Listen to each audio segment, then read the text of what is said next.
Welcome you all. So now today we will be discussing the remaining topics of the unit of polarization. This is second one in the series of the lectures in the unit of polarization, and we will be covering Babinet's compensator, retardation plates, quarter and half wave plates, production and analysis of polarized light, optical activity, and Fresnel's theory of optical activity. So we start with Babinet compensator. Like in the previous lecture, we discussed about Nicol prism. So Babinet compensator is a form of a Nicol prism with faces cut parallel to the optic axis. And this for first,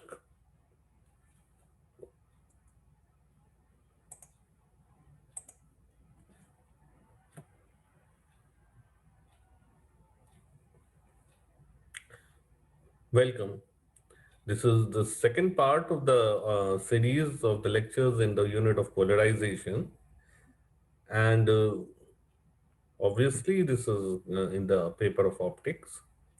In this lecture, we will be discussing the topics of Babinet's compensator, retardation plates, quarter and half wave plates, production and analysis of polarized light, optical activity, and Fresnel's theory of optical activity. So we start with Babinet's compensator. Like we have already discussed the Nicol prism. So Babinet compensator is a kind of Nicol prism where the faces are cut parallel to the optic axis, and this was first designed by Babinet. So it is called Babinet's compensator, and it consists of two wedge-shaped prisms of quartz cut at a very small angle. The optic axes are parallel and perpendicular respectively to the refractive edges. Like this one is the perpendicular and this portion is the parallel. The electric component being parallel to the optic axis in the first crystal travels slower since it is quartz, and the ordinary component until it reaches the second crystal. This behaves in a similar manner like the Nicol prism, but the only difference is that from the layer where it is pasted, we can slide this. We can vary the path length. We can move this. So the path difference between the two rays can be varied. So this is the difference between another prism and this Babinet compensator. It compensates for the path. That is why it's called a compensator. You can see in this figure. Here it is the compensator is placed. There is a micrometer and a screw arrangement. We can slide these layers by the help of this screw micrometer screw, and there is a gauge attached to it. We can measure the angle of rotation or the distance at which it is being slided. So this compensator is called Babinet compensator, where we can vary the path lengths in both the parts of the crystal. Now the new devices are called retarders. And these are the class of optical devices which introduce a phase difference between the ordinary and the extraordinary rays. And these are in the form of plates of doubly refracting crystal cut in such a way that the optic axis is parallel to the refracting surfaces. And the path difference between the extraordinary and the ordinary rays is the difference of the refractive index of the extraordinary and the ordinary ray multiplied by the thickness of the blade.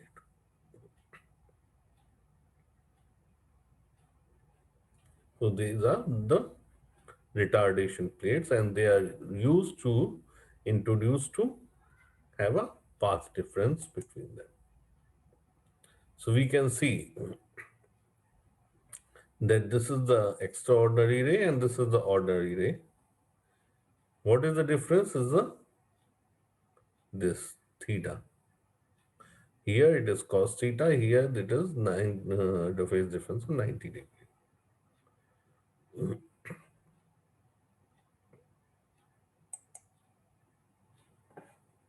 Inside the crystal, the two components can be written like this. And at the emerging surfaces, where the distance is, the thickness of the plate is d, x is being replaced by d. X was the distance it has traveled inside the plate. Now, if it has crossed the plate, it is the total distance, total thickness of the plate. And the phase difference between the emerging rays will be this one will the path by extraordinary ray, and this one will be the path by the ordinary ray. This is the path difference, which will be multiplied by 2 pi by lambda. Into path difference, we get the phase difference. And the path difference is this one. The path difference is multiplied by 2 pi by lambda to get the phase difference. So this is the path difference. Now next is the quarter wave plate. This is like a retardation plate only, where the path difference between the extraordinary and the ordinary ray is lambda by 4. It is defined. Like in the previous topic, we didn't define it, can be a random path difference between them. If we have a retardation plate where the path difference is defined that between the two rays, that it will be lambda by 4, then it's called quarter wave plate. This is the formula for path difference, and we have defined this path difference to be, fixed this path difference to be lambda by 4. And if we, this can be varied by changing the thickness of the plate, because this is the only variable quantity. So, and the thickness of this plate is given by this formula. Such a crystal is known as quarter wave plate. Thus, the plane polarized light making the with vibrations making at an theta with the optic axis and incident normally on the refract surface of the quarter wave plates is split into ordinary and extraordinary wave. After transmission through the crystals, they have the phase difference of pi by 2, and the resultant of these two vibrations will be elliptically polarized or circularly polarized if theta is having an angle value of 45 degrees. And if we consider this n, if the optical path difference is this, then the phase difference will be 2n plus 1 pi by 2. And if n, the value of n is 0 to 4, then the emergent ray will be left circularly polarized. If it is will be odd like 1, 3, 5, it will be right circular polarized.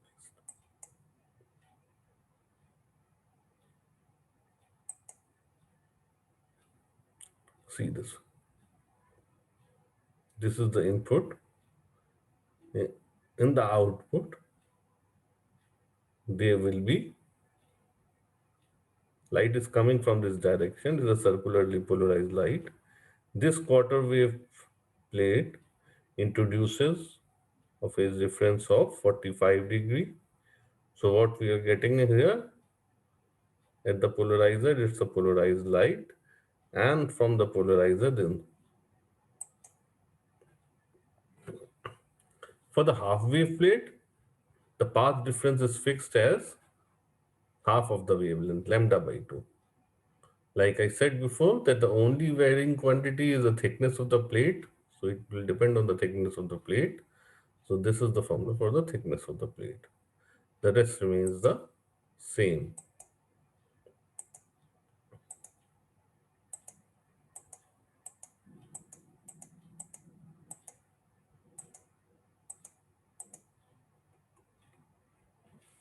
Now let's discuss the production of polarized light with the help of this Nicol prism. So this is the polarizer, which is a Nicol prism. If unpolarized light is incident on it, we discussed before, the ordinary light, it will be broken into extraordinary or ordinary light. The ordinary light will be reflected and the extraordinary will be passed. This extraordinary light will be plane polarized.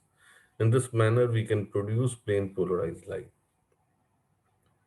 For circularly polarized light, what we will do, if an unpolarized light is coming, we will have a plane polarized light by passing it through a polarizer, the same one. And now this light will be linearly polarized light with vibrations in the vertical direction. If we pass this light through a quarter wave plate, this quarter wave plate will turn this light into a circularly polarized light. So in this way, the circularly polarized light can be produced.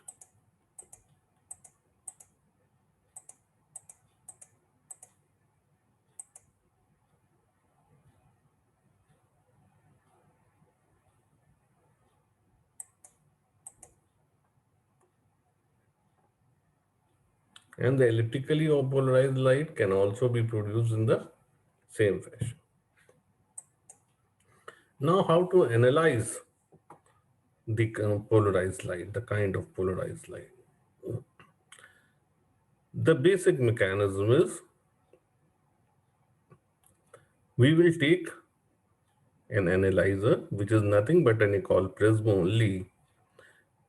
In the previous case, it was behaving like a polarizer. Here, it will be used to analyze the polarized light. So, we will call it analyzer. So, when an incident beam of light is made incident on a rotating Nicol prism, this is rotating on our axis, we have three kinds of possibilities.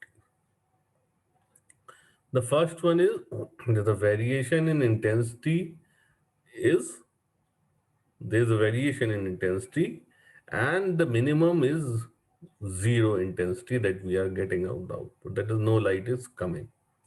That means that if we rotate the analyzer, the intensity varies and a point comes where this light is completely extinct and no light is coming out.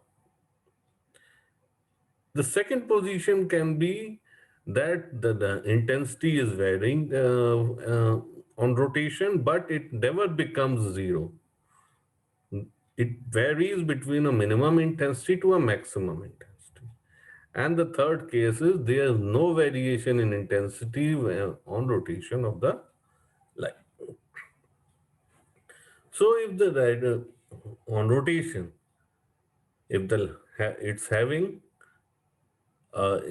intensity variation with minimum zero, that means the state comes when there is no light coming out. Then the incident light is the plane polarized light. In the situation where the intensity variation is between a minima to a maxima, then the chances are either the light is elliptically polarized or partially polarized. Now, to analyze it between the elliptically polarized and the partially polarized, we place a quarter wave plate just before the analyzer. And now we rotate this. And now we are having two possibilities again. Either the on rotation, the intensity will become zero or it will have a minimum value. So if it will become zero, that means the light gets extinct on rotation, then it is elliptically polarized. And it would varies from a minimum to a maximum, then it is partially polarized. The second case was clear.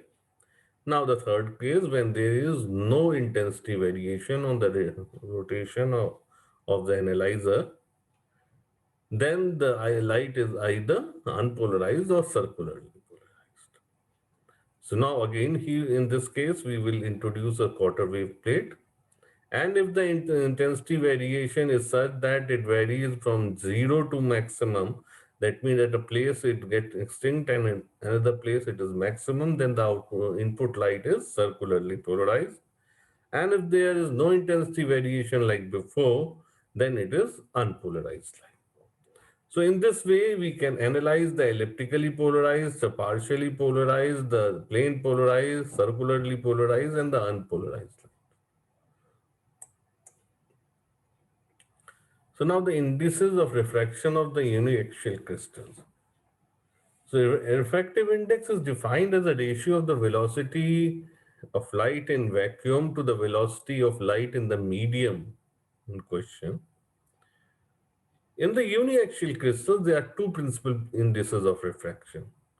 One expressing the velocity of the extraordinary wave traveling normal to the optic axis, and the other is the velocity of a wave. In negative crystals such as calcite, principal indices of the for the extraordinary wave is defined as the velocity of light in vacuum divided by the maximum of velocity of the extraordinary wave. And the maximum normal velocity should be noted that equal for the maximum ray velocity, the ordinary ray refractive index is defined as the velocity of light in vacuum and divided by the velocity of the ordinary wave. In the positive uniaxial crystals, the principal index for the extraordinary wave is defined as the velocity of light in vacuum divided by the minimum velocity of the extraordinary wave. Here it was maximum velocity, here it is minimum velocity. So in negative crystals, it is the maximum velocity which is taken into account, and in positive crystals, it is the minimum velocity which is taken into account. And the principal indices for the uniaxial crystals are readily determined experimentally by refracting light through a prism of known angle. For any given wavelength, there will be two spectrum lines and hence two angles of minimum deviation.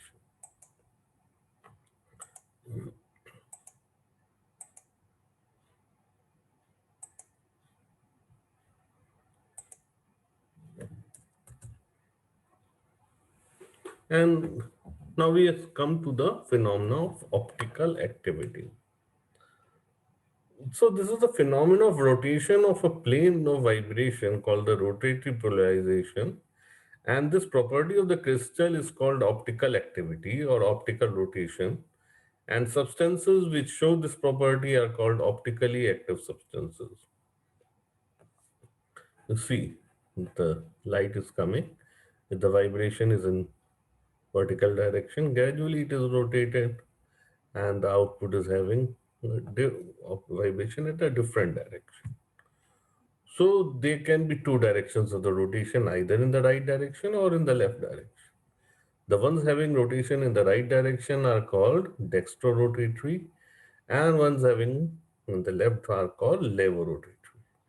The examples of the dextrorotatory substances are sodium chlorate, cane sugar, etc. And the levorotatory ones are the fruit sugar and turpentine, etc. We should note that the quartz is an optically active substance where calcite does not produce any rotation. You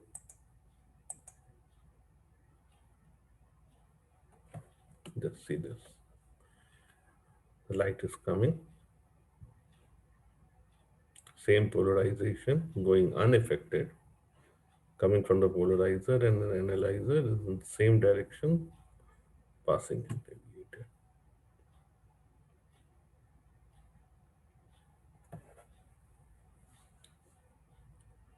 Now,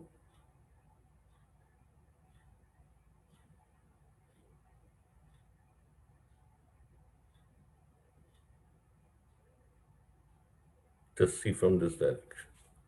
Observe the vertical slits, like we talked before. It is coming through these slits, and these slits are also in the same direction. We get visible light here.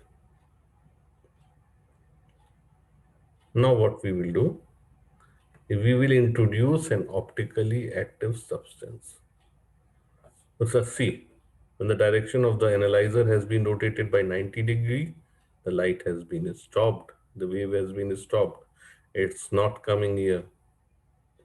We're not getting any light here. Now we introduce an optically active substance. See, this is vertical direction. It is rotating in the left direction. The plane of polarized light is rotating and we are getting light outside. It's coming from this one. Although being perpendicular, it's coming because the direction of this light has been changed.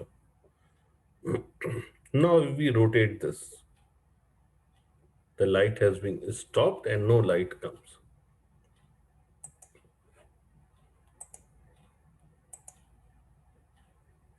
So it was Boyd who gave a law for this optical rotation and said that the angle of the rotation, like the plane of vibration, was rotated by the optically active substance. So this angle of rotation depends on the length of the substance we have taken. Secondly, it depends on the concentration of the substance. Like if it is a sugar solution, how much sugar has been put in what volume of water to make it a solution. So this is the concentration of the solution or vapor, whatever it is, whatever the substance it is. And if there are many substances, first we pass it from the sugar solution, then through any other, then the total change in the angle of angle of rotation will be, and the changes in the angle of vibration, that means the total angle of rotation will be the sum of the angle of rotations of each substance.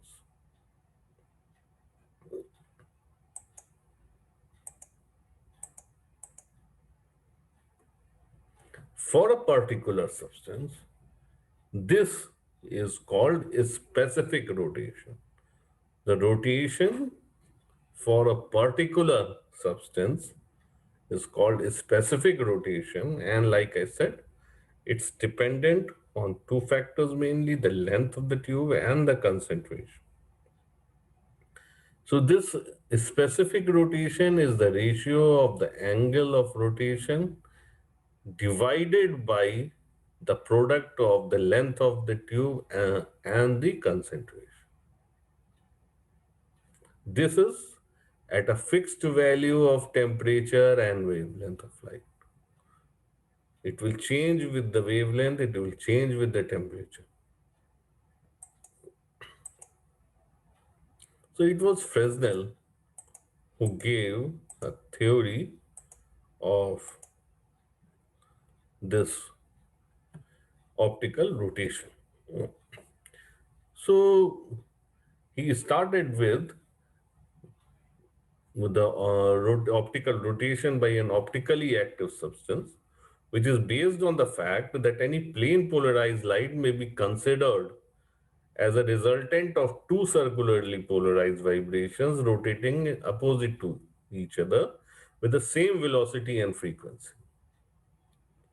So there are two vibrations, circular vibrations. One is rotating rightwards and other is leftwards. And their superimposition gives us a plane polarized light. So in an optically active substance, these two circular components travel with the same velocity along the optic axis. Hence, that the emergent ray will at the emergent point, we will get a plane polarized light without any rotation. So if the substance is inactive, they will say travel with the same velocity and will then interfere and give me a subplane polarized light like it was supposed to be. Now, in an optically active crystal, what happens? These two circularly polarized components travel with different velocities. This is the two components having opposite angles. One is rotating in the right, other is rotating in the left. And the velocity of right is greater than the velocity of the left. Then what will happen? It will, after interference, or the resultant will keep on rotating in the right because the velocity of right was greater. So it will be called dextrorotatory. And if the velocity of the right is lower, that means the velocity of left is more, then the resultant will be rotating to leftwards only, and it will be called levorotatory. So this is the explanation. This is left and this is right. This is how the planes rotate. So if this is the refractive index of the clockwise vibration, that means the rightwards. This is for anti-clock vibration, that is in the leftwards. And D is the thickness of the plate. Then the path difference will be defined as the difference in the refractive index multiplied by the thickness. And the corresponding phase difference will be multiplying this by 2 pi by lambda. We get the phase difference. And the angle of the rotation is theta, which is half of this phase difference. So the resultant phase difference will be, the resultant angle of rotation will be this one. In case of the left-handed optically substances where the velocity of the left component is greater than the right one, this angle will be having this value. The lesser one will be here, the greater one will be here. And for the right-handed, it will be this one. These positions of these two will change. And thus we end our lecture here. And I hope that the topics will be clear to you by now. And there are some topics like the polarimeters, how to measure the this angle of rotation of the optical active substances. We have dealt it in different video, and that is the video is titled polarimetry, and other topics will be coming up where different kinds of polarizers will be discussed, and they are in different videos. So please, if you have any queries, you can just post the comment and I will respond to your query. And you can just like the video and subscribe to the channel. And if you want any of the videos that is not any of the topic which has not been covered in the present videos of optics, you can just write to me through comment section, and we will have the lecture in future. Thank you. That's all for today. Bye.